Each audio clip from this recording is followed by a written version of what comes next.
የህወሓት ታጣቂ ወደ አፋር ክልል መግባቱን አምኗል። ሁኔታዎች የሚያሳዩት ሌላ ዙር ጦርነት ሊጀመር እንደሆነ ይመስላል። ራሱን የትግራይ መከላከያ ሰራዊት TDF ብሎ የሚጠራው ታጣቂ ቡድን ትላንት ጀምሮ ወደ አፋር ክልል መግባቱን አንድ የቡድኑ ከፍተኛ ወታደራዊ አዛዥ ተናግረዋል። ወደ አፋር የገባ ነው በመንግስት የሚደገፈውንና ራሱን የትግራይ ሰላም ሰራዊት ወይም TPF ብሎ በሐራ መሬት የተደራጀው ታጣቂ ኃይልን ለመምታት ነው ማለቱን ወጋሃታ ፋክት አስነብቧል። ከዚያ ቀደም ብሎ በአፋር ክልል መሽገው የሚንቀሳቀሱት የነጻ መሬት ታጣቂዎች ከትላንት በስቲያ ባወጡት መግለጫ ማለት ነው ከህወሓት በኩል ጥቃት እንደተከፈተባቸው ገልጸው ወደ ሙሉ ጦርነት መግባታቸውን ይፋ አድርገው ነበር። አሁን ባለው ሁኔታ ከትላንት አንስቶ ውጊያ እንደበረታን የተነገረው የአፋር ክልል መንግስትም ትላንት ምሽቱን ባወጣው መግለጫ የህወሓት ቡድን የአፋር ክልል ወሰንን ተሻግሮ በመግባት 6 መንደሮችን በጉልበት ተቆጣጥሯል ብሏል። የጠቅላይ ሚኒስትሩ አማካሪ ጌታቸው ረዳ በበኩላቸው ትላንት በአፋር ክልል ተፈጽሟል የተባለው ጥቃት የሻቢያ ትዕዛዝ ነው፣ አስፈጻሚዎቹም ፍስሐ ማንጁስና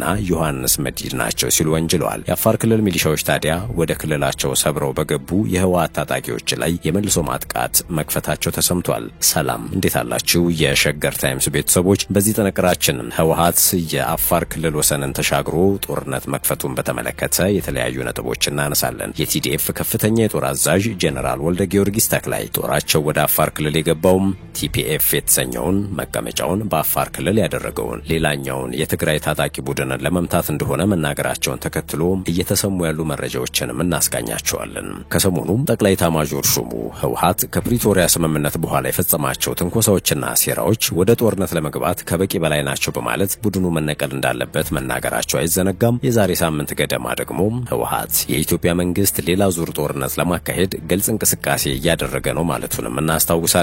ሌሎችም ተያያዥ ነጥቦች ተካተዋል። አብራችሁን ቆዩም።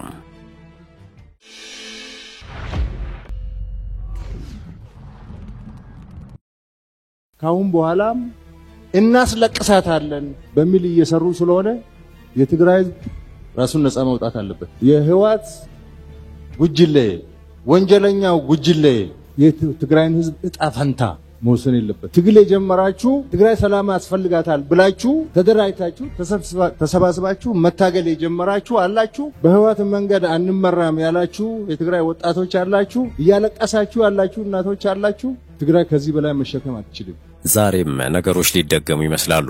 ከ5 ዓመት በፊት የህወሓት ኃይሎች በሰሜን እዝ ላይ በፈጸሙት ድንገተኛ ጥቃት ለ2 ዓመታት ለተካሄደው ደም አፋሳሽ የእርስ በርስ ጦርነት መቀስቀስ እንደ ዋነኛ ምክንያት ይጠቀሳል። ጦርነቱም በትግራይ ክልል ውስጥ ቢጀመርም ወደ አጎራባቾቹ የአማራና የአፋር ክልሎች ተስፋፍቶ በመቶ ሺዎች የሚቆጠሩ ሰዎችን ህይወት የቀጠፈ ነው። ከባድ ማህበራዊና ኢኮኖሚያዊ ቀውስን አስከትሏል። ህወሓት ታዲያ አሁንም ወደ ጎረቤት ክልል ዘልቆ መግባቱ ሌላ ጦርነት የሚጋብዝ መሆኑ እየተነገረ ነው። የህወሓት ቡድን በትላንትናው ዕለት የአፋር ክልል ወሰንን ተሻግሮ በመግባት 6 መንደሮችን በጉልበት ተቆጣጥሯል ሲል የአፋር ክልል መንግስት ባወጣው መግለጫ ማሳወቁም ጦርነት አይቀሬ እንዲመስል አድርጓል። የህወሓት ቡድን ከድርጊቱ በአስቸኳይ ካልተቆጠበ ራሱን ከውጫዊ ጥቃት የመከላከል ኃላፊነቱን እንደሚወጣ የአፋር ክልል መንግስት ካስጠነቀቀ በኋላ በተሰሙ መረጃዎች ታዲያ የአፋር ክልል ሚሊሻዎች መልሶ ማጥቃት ከፍተዋል ተብሏል። ሚሊሻዎቹ ወደ ክልላቸው ሰብረው በገቡ የህወሓት ታጣቂዎች ላይ የመልሶ ማጥቃት መክፈታቸው ሲሰማ ወደ ግንባርም ሲንቀሳቀሱ የሚያሳዩ ናቸው የተባሉ ተንቀሳቃሽ ምስሎችም እንዲሁ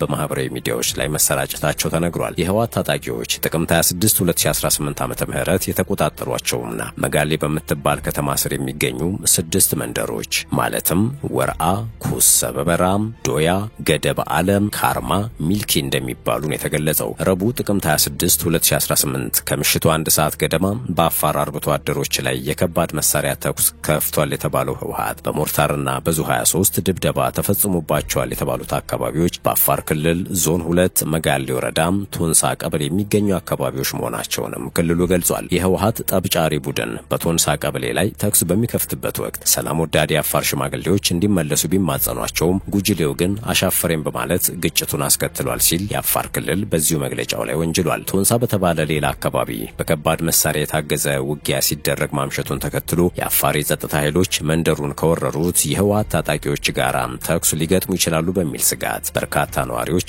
አዳሩን መሸሻቸው ተሰምቷል። ባሳለፍነው ጥቅምት 24 2018 ዓ.ም ፊልድ ማርሻል ብርሃኑ ጁላ የሰሜን እዝ የተጠቃበትን 5ኛ ዓመት መታሰቢያ አስመልክቶ ባደረጉት ንግግር ከፕሪቶሪያው ስምምነት በኋላ ህወሓት የፈጸማቸው ትንኮሳዎች ወደ ጦርነት ለመግባት ከበቂ በላይ ናቸው ብለው ነበር። ለዚህም ጽምዶ የተባለ ቡድን ማቋቋምን፣ ተፈናቃዮችን ወደ ቀያቸው እንዲመለሱ አለመፍቀድን፣ ሰራዊት ማሰልጠንን እንዲሁም በአማራ ክልል ለሚንቀሳቀሰው ታጣቂ ቡድን ድጋፍ ማድረግን በምሳሌነት ዘርዝረዋል። ከሻቢያ ጋር ጽምዶ ብሎ ድንበር ሰብሮ መሄድ፣ እኔን ተሸክሞ ካልገባ ተፈናቃይ አለቅም ማለት፣ ኃይል ማሰልጠን፣ ትጥቃቸውን ፈተው ወደ ህብረተሰቡ እንዲቀላቀሉ የተደረጉ የትግራይ ተዋጊዎችን መመለስ፣ ለፋኖ እቅድና ጥይት ሰጥቶ ኢትዮጵያን እንዲበጠብጥ አማራ ክልልን እንዲበጠብጥ መላክ ጸረ ህገ መንግስትም ጸረ ፕሪቶሪያም ነው ማለታቸው አይዘነጋም። የፌዴራሉን መንግስትም ጦረኛ ቢሆን ኖሮ፣ ጦርነት የሚናፍቅ ቢሆን ኖሮ፣ ጦረኛ የመከላከያ ሰራዊት ቢሆን ኖሮ ከፕሪቶሪያ በኋላ ህወሓት የሰራቸው ትንኮሳዎች፣ ስራዎች፣ ሴራዎች በቂ ናቸው ወደ ጦርነት ለመግባት። ግን በጦርነት ህወሓት ይሸሻል፣ የትግራይ ህዝብ ይጎዳል፣ ባለፈው ጦርነት ያየነው እሱን ነው ብለው ኢታማዦር ሹሙ መናገራቸው አይዘነጋም። ህወሓት ጉዳት እያደረሰ ቢሆንም ጦርነት ቢመጣ የበለጠ ጉዳት ይመጣል፣ በጊዜ ሂደት ቀልብ የሚገዛ ሰው ይፈጠራል በሚል መንግስት ዝምታን መርጧል ማለታቸውም አይረሳም። ፊልድ ማርሻል ብርሃኑ በቴሌቪዥን በተላለፈው 40 ደቂቃ ንግግራቸው እርሳቸው የሚመሩት የመከላከያ ሰራዊትም ሆነ የኢትዮጵያ መንግስት ወደ ውጊያ መግባት እንደማይፈልጉ በተደጋጋሚ ቢገልጹም ጦርነት ሊቀሰቀስ የሚችልበት እድል እንዳለ ግን ፍንጭ ሰጥተዋል። ወንጀለኛ ሲሉ የከሰሱት የህወሓት ስብስብ የትግራይን ህዝብ ጣፈንታ መወሰን የለበትም ሲሉም አቋማቸውን ግልጽ አድርገዋል። ምንም ብንታገስ ከተጠቃን እንደ ዳግማዊ ሰሜን እዝ ከሆነ መከላከላችን አይቀርም፣ ጦርነትን እኛ ብቻ ማስቀረት አንችልም ያሉት ፊልድ ማርሻል ብርሃኑ አንቸኩልም፣ ጦርነትን አንቀሰቅስም፣ ጦርነት አንፈልግም፣ በሰላማችን ላይ በብሔራዊ ጥቅማችን ላይ የመጣውን ግን ከድንበር ያለፈ ግን መዋጋት አለብን፣ የተደራጀነውም የታጠቅነውም ለዚያ ነው ሲሉ ነበረ ማስጠንቀቂያ የሰጡት። አሁን ታዲያ የቲዲኤፍ ከፍተኛ የጦር አዛዥ ጀነራል ወልደ ጊዮርጊስ ተክላይ ጦራቸው ወደ አፋር ክልል የገባው ቲፒኤፍ የተሰኘውን መቀመጫውን በአፋር ክልል ያደረገውን ታጣቂውን የትግራይ ቡድን ለመምታት እንደሆነ ነው የሚናገሩት። የህወሓት አርሚ 33 ታጣቂ ቡድን አዛዥ የሆኑት ጀነራል ወልደ ጊዮርጊስ ተክላይ በማህበራዊ ሚዲያ በተሰራጨ አንድ ቪዲዮ ወረራው በፌዴራል መንግስት የሚደገፈውን ራሱን የትግራይ ሰላም ኃይል ብሎ የሚጠራው ታጣቂ ቡድንን ገረብ አገው በተባለ ቦታ መሆኒ ላይ ለፈጸመው ጥቃት ምላሽ ነው ብለዋል። ክነግድ ክሰርሕ ገለብ ሰላማዊ መንገዲ ዝመጸሰውን ዝኾነ ሰብ ይነብረላይ አነ ኸይደ ክነብረላይ ሰላማዊ ወከተኛ ተነገር ክነብረላይ የአፋር አካባቢ ሽማግሌዎች ያቀረቡትን የተኩስ አቁም ጥሪ ጀነራሉ እንዳልተቀበሉ ተገልጿል። የቲፒኤፍ ወይም ራሱን የትግራይ የሰላም ኃይል ብሎ የሚጠራው ቡድን ታጣቂዎች እዚህ ምንም አይሰሩም፣ ወደ ቦታቸው መመለስ አለባቸው የሚል መከራከሪያ ጀነራሉ ማቅረባቸው ተነግሯል። የቶንሳ ቀበሌ ህዝብ በበርሃሌ ከተማ የሚገኙ ነዋሪዎችን አራያ ሊከተሉ ይገባል፣ የሁለቱን ማህበረሰቦች ግንኙነት ለማበላሸት የሚጥሩ አካላትን ዝም ማለት የለበትም ያሉት ጀነራሉ ጦራቸው እንደ በርሃሌ ነዋሪዎች ሁሉ ሽማግሌዎቹ አፋጣኝ መፍትሄ እንዲፈልጉ ማሳሰቡን እና ይህንንም ቲዲኤፍ በትዕግስት ይጠብቃል ማለታቸው ተነግሯል። ሁለቱም የትግራይ ታጣቂዎች ግጭት ለመቀስቀሱም አንዳቸው ሌላኛውን ይወነጅላሉ። ጌታቸው ረዳ በበኩላቸው ትላንት በአፋር ክልል ተፈጽሟል የተባለው ጥቃት የሻቢያ ትዕዛዝ ነው፣ አስፈጻሚዎቹም ፍሳህ ማንጁስና ዮሐንስ መዲድ ናቸው ሲሉ ወንጅለዋል። የጠቅላይ ሚኒስትሩ አማካሪ ጌታቸው ረዳ ማሳሰቢያ ለልባሞች ሲሉ ሰይመው በተረጋገጠ የፌስቡክ አድራሻቸው በለጠፉት ኋላ ቀሩ ያሉትና የጠሩት ቡድን የፕሪቶሪያ ስምምነትን ቀዶ ለመጣል ሁሉንም አይነት ትንኮሳ ቢሞክርም የፌዴራል መንግስት ግብረ መልስ ሳይሰጣቸው ዝም በማለቱም አሁን የፌዴራል መንግስትን ጎትተው ወደ ግጭት ለማስገባት በማለም በአፋር ትንኮሳ እየፈጸሙ ነው ሲሉ ወንጅለዋል። ይህ ትንኮሳም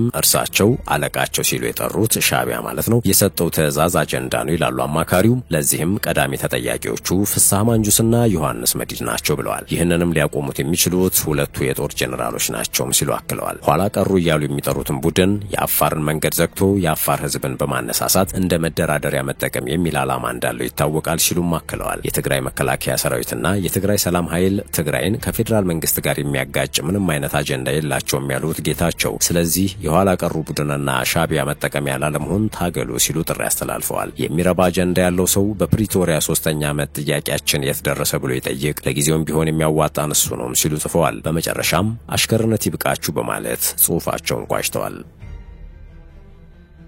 ከጦርነት ወደ ጦርነት የሆነው የሀገራችን አዙሪት አሁንም የበርካቶችን ሕይወት እንዳይቀጥፍ ህዝቡ ድምጹን እንዲያሰማም እየተጠየቀ ነው። ህዝቡ ለእርስ በርስ ጦርነት ማንኛውንም አይነት ትብብር እንዲነፍግ ነው እየተጠየቀ ያለው። በሀገሪቱ የተለያዩ ክፍሎች ውስጥ የሚገኝ ህዝብ ጦርነት አያስፈልግም የሚል ድምጽን ከፍ አድርጎ እንዲያሰማና ለእርስ በርስ ጦርነት ማንኛውም ድጋፍ ባለመስጠት ትብብር እንዲነፍግ ቅድሚያ ለሰብአዊ መብቶች ኢትዮጵያ የተሰኘ ሀገር በቀል የሲቪል ማህበረሰብ ድርጅት ጥሪ አድርጓል። የሲቪል ማህበረሰብ ድርጅቱ ጥሪውን ያቀረበውም ጥቅምት 24 2018 ዓ.ም በሰጠው ጋዜጣዊ መግለጫ ነው። በአሁኑ ወቅት ያሉ ሀገራዊ ሁኔታዎችን በመገምገም ቁልፍ ሲል የጠቀሳቸውን የተፈናቃዮች፣ የፍትህ፣ የተጠያቂነት፣ የሰላምና የውይይት ጉዳዮችን በተመለከተ አብራርቷል። የሰላምና የውይይት ጉዳዮችን በተመለከተ በአሁኑ ጊዜ በፌዴራል መንግስትና በህወሓት መካከል የተካረረ የቃላት ምልልስ በመሰማቱ እንደገና የሰብአዊ መብት ጥሰት እንዳይፈጠርና ከፍተኛ የሆነ ስጋት እንዳደረበት አስታውቋል። ከዚህ መካረር በተጨማሪ በአማራና በኦሮሚያ ክልሎች በሁሉም ወገኖች እየተፈጸሙ የሚገኙ ጥሰቶች ቆመው ችግሩ በውይይት እንዲፈታ ጠይቋል። የተለያዩ የህብረተሰብ ክፍሎች፣ የሲቪል ማህበራት፣ የሃይማኖት ተቋማትና ልሂቃን ጦርነት አያስፈልግም የሚል ድምጽ ከፍ አድርገው እንዲያሰሙ እንጠይቃለን። ህብረተሰቡ ለዚህ የእርስ በርስ ጦርነት ህይወቱን፣ አካሉን፣ ገንዘቡንና የሞራል ድጋፉን አልሰጥም በማለት ከከለከለ ጦርነት ፈጣሪዎች አቅም የላቸውም። በዚህም ወደ ሰላማዊ ውይይት ማምጣት የሚቻል መሆኑ ታውቆ ትብብር እንዲነፍጋቸው በማለት ነው ድርጅቱ ጥሪ ያቀረበው። በእርግጥ ቀደም ብለው የነበሩ እንቅስቃሴዎች ጦርነት ሊነሳ እንደሚችል ፍንጭ የሚሰጡ ነበሩ። ለአብነትም ሰራዊት እያሰለጠነና እያስታጠቀ እንደሆነ የሚነገርለት ህወሓት የኢትዮጵያ መንግስት ሌላ ዙር ጦርነት ለማካሄድ ግልጽ እንቅስቃሴ እያደረገ ነው ሲል መወንጀሉ አይዘነጋም። የዛሬ ሳምንት ገደማ ነበር ህወሓት የኢትዮጵያ መንግስት ሌላ ዙር ጦርነትን ለማካሄድ ግልጽ እንቅስቃሴ እያደረገ ነው ሲል ከሶ የዓለም አቀፉ ማህበረሰብ ይህንን እንቅስቃሴ እንዲያቆም ያሳስበው። የዘላቂ የተኩስ አቁም ስምምነቱ አንዱ ፈራሚ የሆነው ህወሓት በፕሪቶሪያ ስምምነት አማካኝነት መፈጸም የነበረባቸው ተግባራት ተፈጻሚ አለመሆናቸውን በመግለጫው አንስቶ በሁለት ዓመቱ ደም አፋሳሽ ጦርነት ወቅት የትግራይ ህዝብም ጭፍጨፋ፣ ጾታዊ ጥቃት፣ መፈናቀል እንዲሁም ንብረት ዘረፋና ውድመት ተፈጽሞበታል ሲል ነበር የከሰሰው። ይህንን ጉዳት ያስከተለውን ውጊያ ለማስቆም ከ3 ዓመት በፊት የፕሪቶሪያ ስምምነት ቢፈረምም ጦርነቱ በዝምታ ከሚካሄድ ዘር ማጥፋት ጋር ቀጥሎ 5 ዓመታትን ተቆጥረዋል ያለው ህወሓት በዚህም ምክንያት የተፈናቀሉ ሰዎች መመለስ አለመቻላቸውን እንዲሁም ወራሪ ሲል በጠራው ኃይል ስር የሚኖረው የትግራይ ህዝብ እየተገደለ እየታፈነና በማንነቱ ምክንያት እየተሰቃየ መሆኑን በማንሳት ነበረ የወነጀለው። የፍትህና የተጠያቂነት ሂደት እንዲሁም የጦርነቱ መነሻና አፈታቱን በተመለከተ ፖለቲካዊ ንግግር አልተጀመረም ሲል በስምምነቱ መሰረት መፈጸም የነበረበት አንዱ ተግባር አልተከናወነም ማለቱም አይዘነጋም። ውድ የሸገር ታይምስ ቤተሰቦች ለአሁኑ ያዘጋጀንላችሁ ጥንቅር ያደመጣችሁት ይመስል ነበር። ስለተከታተላችሁን ከልብ እናመሰግናለን። መልካም ጊዜ።